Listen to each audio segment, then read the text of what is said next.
Rhetorical analysis of the Queen's speech.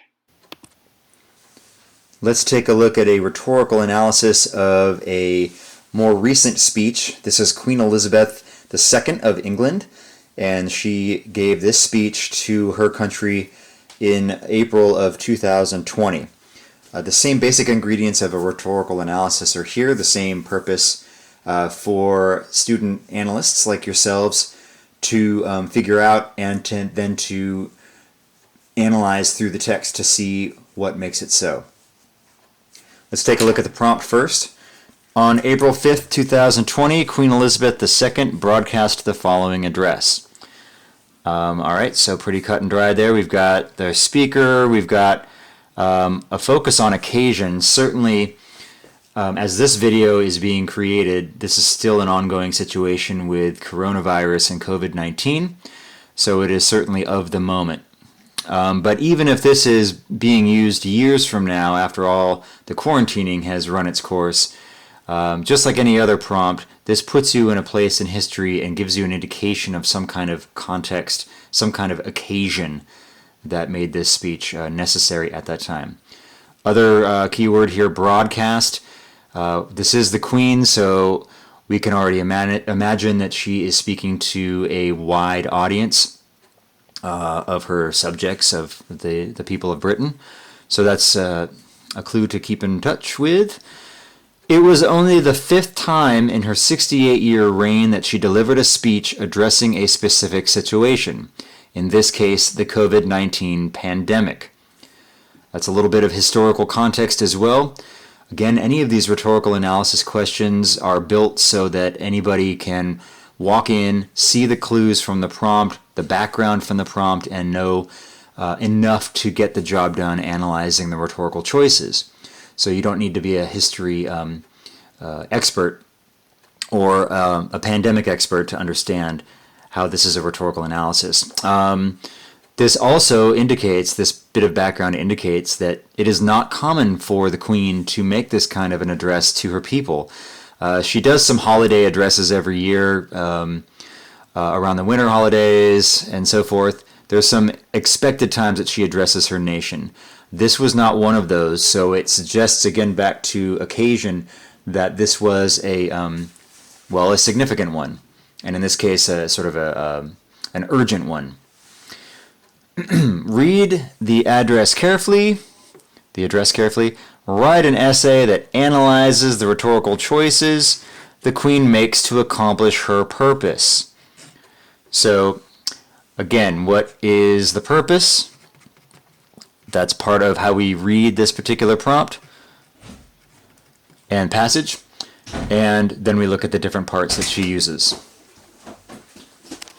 The other aspect of this prompt that is specific to the new style of all the prompts is this bullet list here. So we've got, a checklist really of what you should be doing in your response.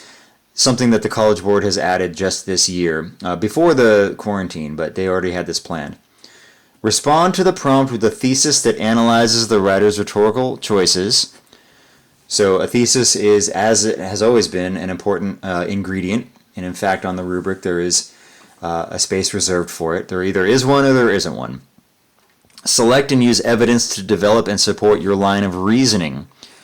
So this can be a little confusing sometimes because reasoning is a term that we equate with argument prompts and logic. The opinion or position that you're taking in a rhetorical analysis is not necessarily an agreeing or disagreeing, defending or challenging style of reasoning. It is more of an analyst, scientifically really, looking at the choices that the writer makes and then defending your perspective, your interpretation about what you see. So there is still a position, there is still proving out your reasoning, and that's why that's mentioned here. We also have to explain the relationship between the evidence and your thesis, and that is, in other words, the commentary material in body paragraphs typically that connects your points to the thesis, to your position.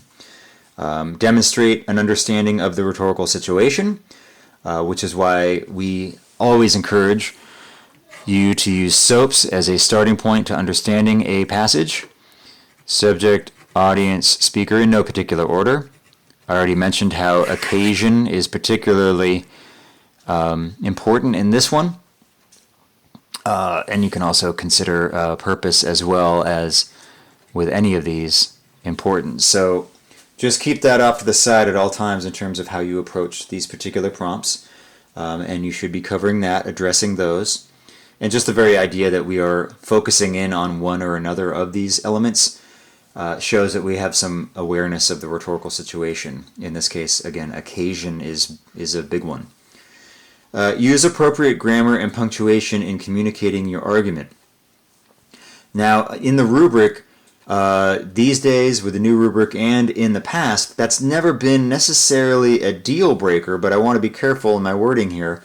It still matters. It still matters that your ideas are organized. It still matters that you are showing control of the language. This is where you get to practice and perfect those kinds of skills. As you revise your drafts for a timed writing or any writing, that's certainly something that still holds value. And in terms of scoring, if there are basically a lot of errors in that category, it will affect your score overall. It'll just demonstrate that you don't necessarily have control of the language. Okay, so that is our prompt, essentially the same with a few formatting additions to clarify your approach to the task. And then let's get started into the passage.